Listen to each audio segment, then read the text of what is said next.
And we are live. It's Wednesday, so you know it must be Woke Women Wednesday.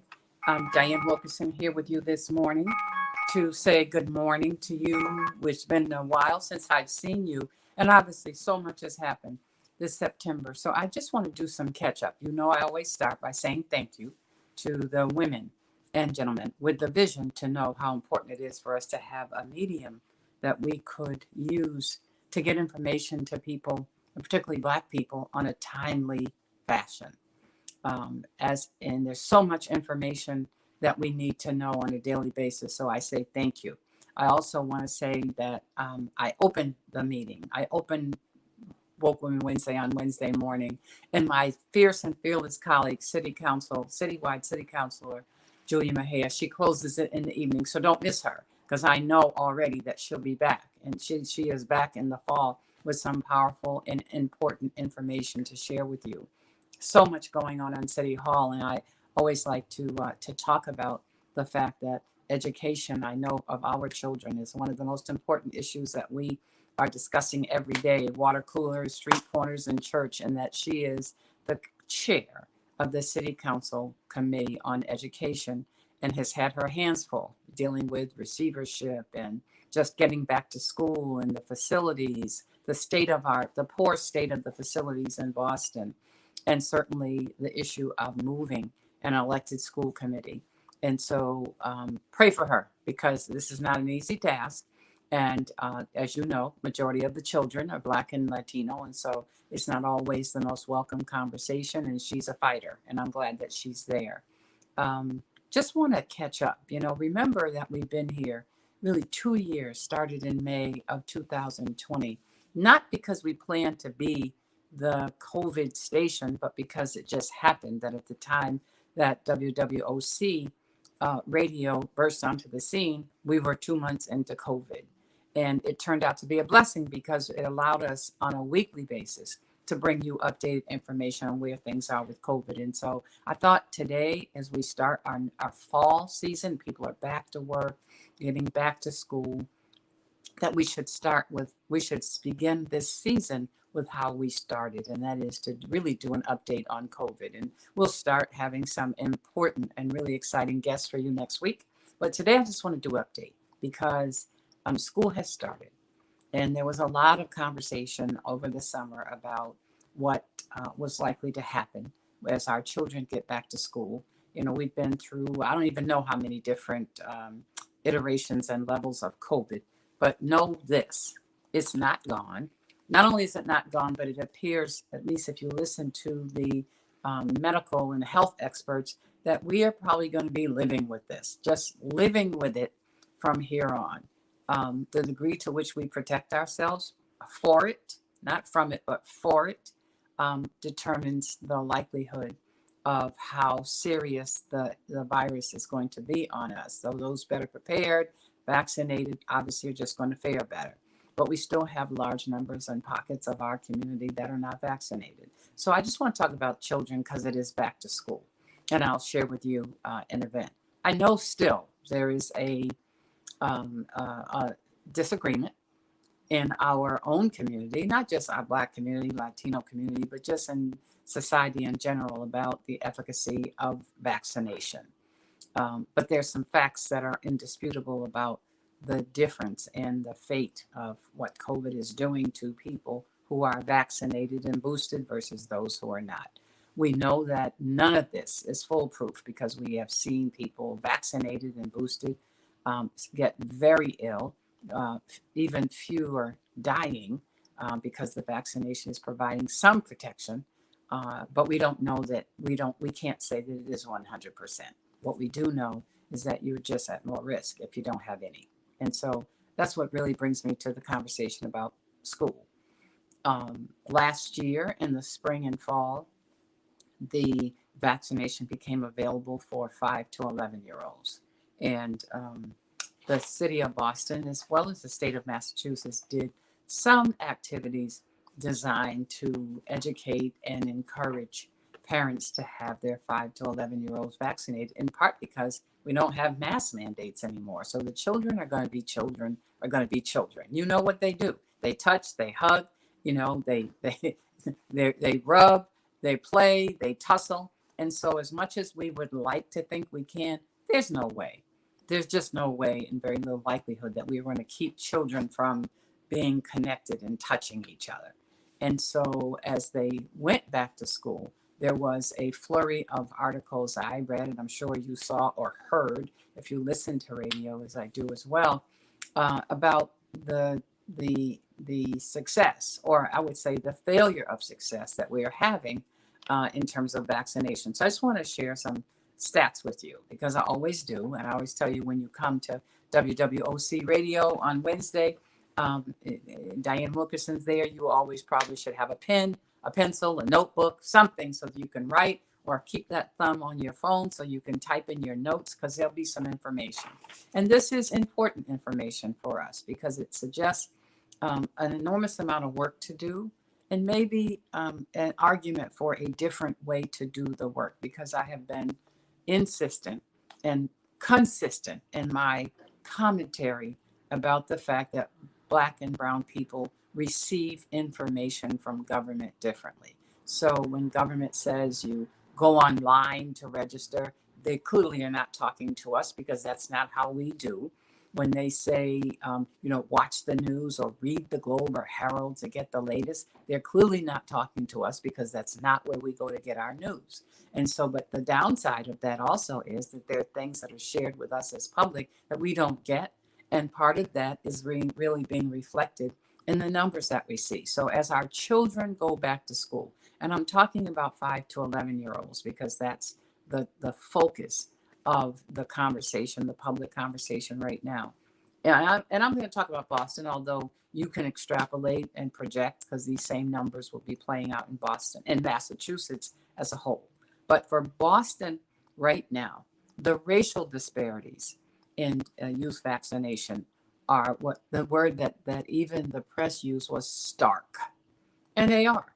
They reflect trust or distrust in healthcare, but they also reflect a level of vulnerability for our children that other children are not going to have to deal with. So as of the week before school started, and school just started a week ago, less than a week ago, 73% of white children, 5 to 11-year-olds in Boston, had been vaccinated. Latino children, the number was 35%. And for Black children, the number is 28%. We already know this is not even a debate about whether children can get COVID, because, of course, the answer is yes, they can, and they do.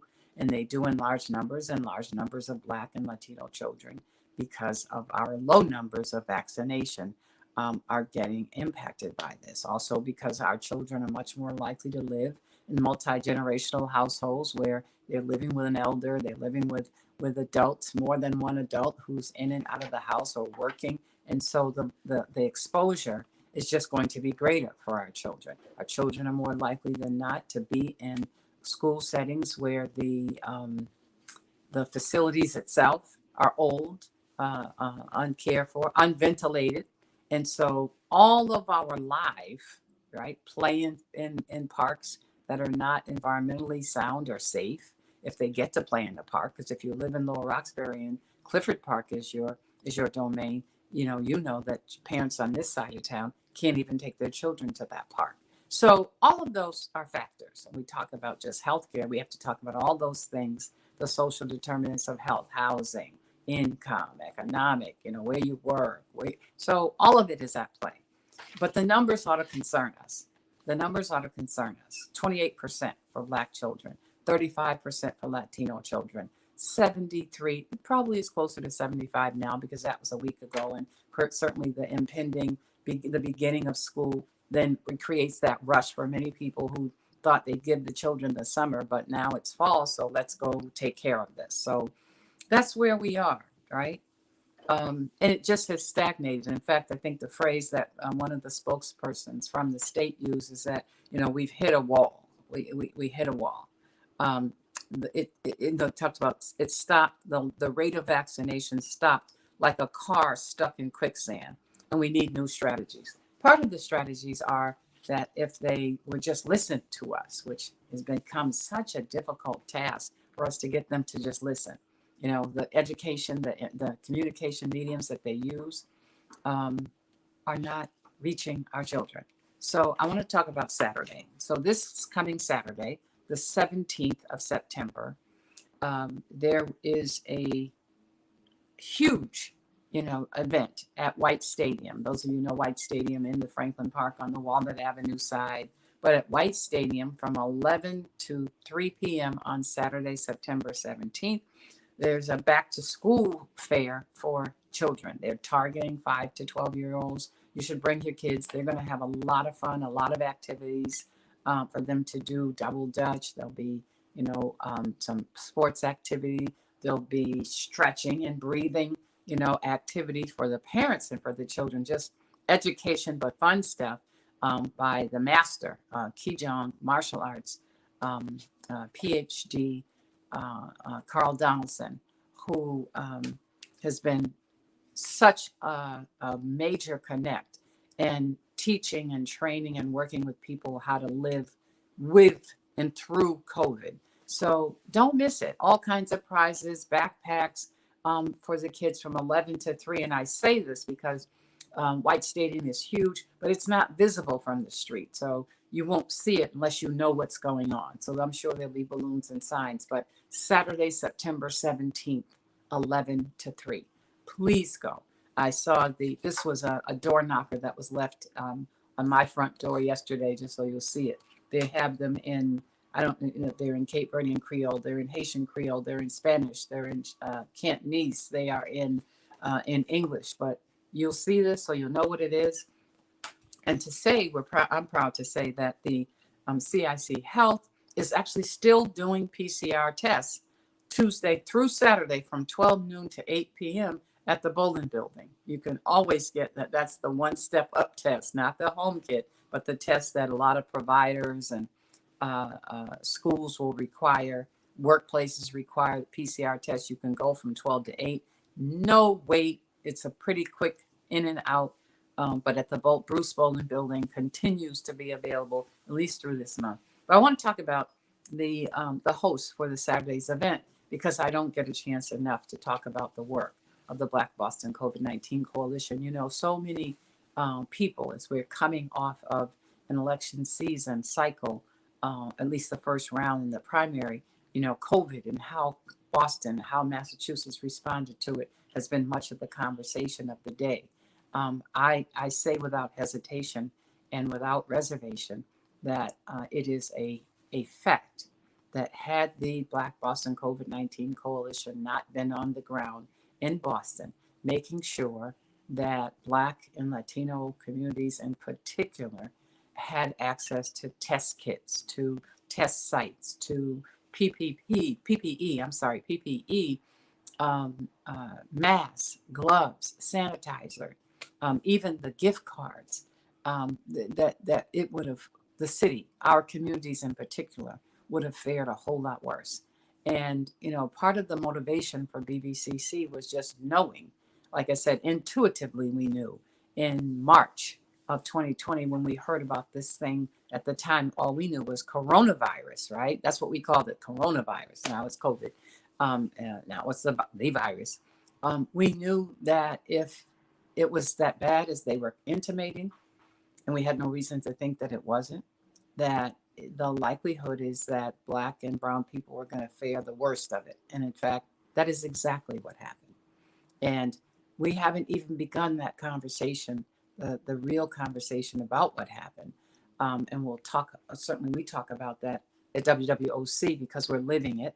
But I want to thank the hundreds of members of BBCC who stayed on it. And in fact, the canvassers and the workers who are still out there today. So if you got one of these flyers in the mail about Saturday's back to school event at White Stadium, and encouraging you to come and let the kids have some fun, the weather's going to be nice out, then you probably got it from one of the canvassers that's out doing this work for Black Boston COVID-19 Coalition. We are proud of the fact that in the middle of COVID, when so many families were struggling and in crises around their employment because they couldn't go to work and the money stopped if they ever had it to begin with, that through that effort and the work that we were able to do and the monies that we were able to raise through BBCC, that we were able to provide a work opportunity for over 125 residents from our community. And they're still out there today because we're still raising that money and doing that work. We have distributed over $300,000 worth of $25 gift cards, Stop and Shop, tropical foods, just so that people could get that, the copay pharmacy, the difference between, eating a meal on that day and not. The food boxes that were provided by us through the Healthy Baby, Healthy Child Food Pantry under the leadership of Shirley Shillingford, that so many families who we called, we did over 150,000 wellness checks on our seniors on a regular basis. And we would call them just to check to see how they were doing. And they'd say, I'm fine. I got my test, or, of course, later on, I got my vaccination, but I don't have food. And through that process, we were able to make sure that that food was delivered. The Boston Police Department, that story has not been told about what the Boston Police Department was able to do. We had Boston police officers who stepped up and were delivering boxes of food to families because we didn't want to have citizens, just out there touching food and not knowing the real protocol. We knew that the Boston police would do it correctly, right? And so we want to thank them. Very often our community is not talking positively about them, but I'm going to tell you that experience has been a wonderful one. And very quietly, I am so excited because in the last month I've met, there must have been up to 8 new, soon to graduate from the Boston Police Academy. I met 8 young Black women who are among the largest class of new police cadets ever in the history. And can you imagine in this time where the relationship between police and community has never been more strained, that Boston is on the verge of producing the largest number of new Black and male and female police officers ever in the history? Says something about these young people and paying attention. So much of the conversation about them is negative as well. But we are about to have the largest class of graduates of Black and Black female and male cadets. And I can't help but remember, because I'm one of the few who had an opportunity in the past to train at the academy. I did training on racial profiling. And remember standing there and looking out into the class of 100 cadets and not being able to identify a single Black cadet, right? How things have changed. So while we have reason to be wary about many things, I'm excited about this class that's about to graduate. And I know I digress, but I had to comment on that. So Boston Black COVID-19 Coalition deserves a lot of the credit, because when government didn't respond, when the state of Massachusetts, our state legislators didn't respond, it was the Black Boston COVID-19 Coalition that went to work and raised our own money, almost $3 million, to make sure that our people were provided with the opportunity, the protection. Hats off to Lyft. Lyft is, ride share, stepped in from the beginning and provided probably over $200,000 worth of Lyft codes and vouchers for us to move people around, both our volunteers and people who are looking for transportation to get their vaccine or to get to a test, that we were able to do that and move our community residents through Lyft. And so we don't talk about them enough. I don't think that we've had an opportunity. I haven't seen that. Thank you. But boy, did they step up. Boy, did they step up. And they should be thanked and congratulated and acknowledged for that. The last show about a month ago that I did was on the new threat on the virus called monkeypox. And we're going to talk about that some more as this virus kind of works its way through. We clearly have many more monkeypox cases now in Boston than we did. We're up to 350 or so. Um, so please don't think that this is a virus that only hits gay men, because they are impacted by it for sure. They are the most highly harmed by it right now for sure. But they're not the only ones. And if we make that mistake that we did on how we approached and treated HIV/AIDS, and you know what happened, we said, oh, that's just a gay men's disease. And so that's not for us. And we ignored it until it completely sucked in the entire population, and so many people, heterosexual, children, adults. I never forget, Arthur Ashe. That's because of our own isms, right? We ignored the reality because of an ism, and it ended up really just consuming all of our lives. And by the way, still does to this day. We're not done with it yet. But monkeypox is feeling like the HIV/AIDS story to me. And I think for Boston, it would be a big mistake. I think that the state of Massachusetts right now is the only entity that has the vaccine. It comes from the federal government to Commonwealth of Massachusetts, and then they are deciding which cities and towns and even individual entities are able to access it. Right now, we have only two. And if it changes, I will tell you that next week. We have only two. East Boston Health Center and Codman Square Health Center are the only place. And if you go to Codman Square, it's a two-step vaccination. But what the state has done, because the federal government changed that policy, is they have focused on providing first doses to everybody who is in the population or in the group or sector that feels may be impacted or have been exposed to it. So what's happening is, if you go to Common Square, what you will see is a vision that looks like what we saw at the beginning of COVID, when we made vaccination available to and targeted the Roxbury, Dorchester, Mattapan community. When you went initially to Reggie Lewis, the population of people standing outside to get the vaccine didn't look like us, didn't come from the communities. That's because they had access to the information that directed them to the site. That's exactly what's happening at Common Square. If you go, you will see people taking advantage of it, as everyone and anyone should who feels like they're in that, but not from this community, right? And so what does it say? We have to double down in our education and our information, and we have to be committed to informing and educating and notifying people in a language that they understand, in a medium that they understand. We don't get our news from the daily newspapers or even the daily, the three major networks. That's not where we're watching the news, right? And so if you want to get information to us, you're going to have to do something different. So when the Commonwealth of Massachusetts, and I was reading the comment, what one of the spokespersons said, we have to we need new strategies. No kidding. Why? How about one strategy being listening to us? Because we know how this works.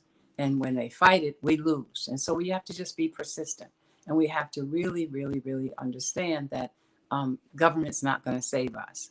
And we already know that because we watched what happened in COVID.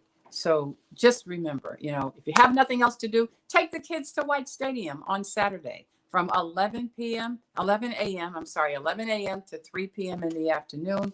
If nothing else, they're going to have a lot of fun. Boston Public Health Commission, the CIC Health, and certainly the Black Boston COVID-19 Coalition are sponsoring this event. The kids will have fun. They'll come away with some really nice bags and stuff that are in those bags. And we want to see everybody there, get information. You're going to learn. They can get vaccinated. They can get some test kits too. It's not gone, folks. It's just not gone. And so remember that, please. It's not gone. There are still spaces and places where if you find yourself in congested, closed spaces, you should be still wearing a mask. You don't have to do it everywhere. I know it's a personal choice, but I would like to think that nobody makes the personal choice that this is the day that I want to, expose myself and get sick, or this is the day that I've decided I would like to do something to expose myself to a virus that could kill me. So, be smart about it too. Be smart about it. I thank you to all of those who are looking and watching. Give us some ideas. Go on WWOC media on Facebook and share your thoughts. If there's someone that you'd like to see, we actually have been focused on a weekly basis. We have some of the most dynamic, mostly women of color, because guess what, folks? That's actually who's like keeping, running, and holding this city together. Some in a very public way, some not so public, right? But that's really what's happening. And but we may miss them. And by the way, that in May of 2022, we stepped into a whole new place, and for the first time, had a whole panel of men. We had three young men in particular who have been really shaping and focusing and impacting the economic reality of this for the city of Boston, and focusing on Black and Latino communities. So Amani Paris Jeffries from King Boston, um, Reverend Willie Broderick, who you may know as the pastor of the storied 12th Baptist Church, but he was here with us live at 54 Park because he is the new president, executive director of TAC, American Cities Coalition office in Nubian Square, and Sagun Idowu, who has become, to me, whoever thought Sagun, a household name, right? City of Boston, but he has become really the focus of new and long overdue opportunities for Black and Latino and women-owned businesses for the city of Boston, where the pledge has been there forever, but the will has been missing. And so we're seeing some really dynamic and exciting things happening from the city of Boston. We hope that there continues to be more. But they were our first male guests. I told them that no matter what happens, you'll always be able to brag and say that I was the first male guest for Woke Women Wednesday, and we're going to have more of that. We're going to continue our efforts to be live. We've had an opportunity to highlight and bring you into some of Boston's Black-owned restaurants and bars. So we've been to Soleil Restaurant in Nubian Square. We've been to Doña Habana in Roxbury in the Hampton Institute, Hampton Hotel, rather. We've been to Daryl's Corner Bar and Kitchen, right? It's been exciting. We've been to 54 Park, and we're going to make our rounds again. Maybe we'll go back to some of the same places. I wouldn't mind that either, because actually the food has been good, but the company and the audience has been even better. And so we like to think we're growing. And it's a very unusual reality because WWOC really never had a kickoff because we started in COVID. And so I want people to help us by suggesting who do you want to see? I already can tell you we're going to have some surprises, some dynamic guests for you to meet and see. Some for the first time, and some will be returning because there's just so much happening that we all have to be focused on, because this is some important and trying time, right? Woke Women Wednesday, we're here. And so, like I said, Dianne Wilkerson, always a pleasure. That 30 minutes goes so quickly, but we'll be back next week, and I'll kind of give you some more of the idea of who our guests will be over this next several months as we see this dynamic, Boston dynamic, changing, switching right before our eyes, right? So wear your mask. Remind you again about Saturday, 11 to 3, White Stadium, Take the kids. They really want to see them. They'll have lots of fun stuff to do. 5 to 11 years old. I say 5 to 12 years old. You want your children, if they're back in school and, runny noses and all, you want to take them on Saturday. Let them have some fun. Let them pick up some nice goodies and goodie bags and book bags full of really important and helpful stuff, nice stuff for school and this school year, and help make them safer. Help make them safer. Get education on the status of our buildings in Boston, because you need to know what our children are sitting in, what they're experiencing. And so until then, WWOC Radio, Woke Women Wednesday, Facebook, go on, join our family. Until then, I'll see you next week. Where you need to, wear your mask. When you need to wear a mask, stay safe. If you haven't been vaccinated, protect your children. Protect your children, because you can't be with them all the time. And you know that, we're parents, so we know what they do. See you next week. Dianne Wilkerson, Senator Wilkerson, signing off. Have a wonderful day. Stay safe.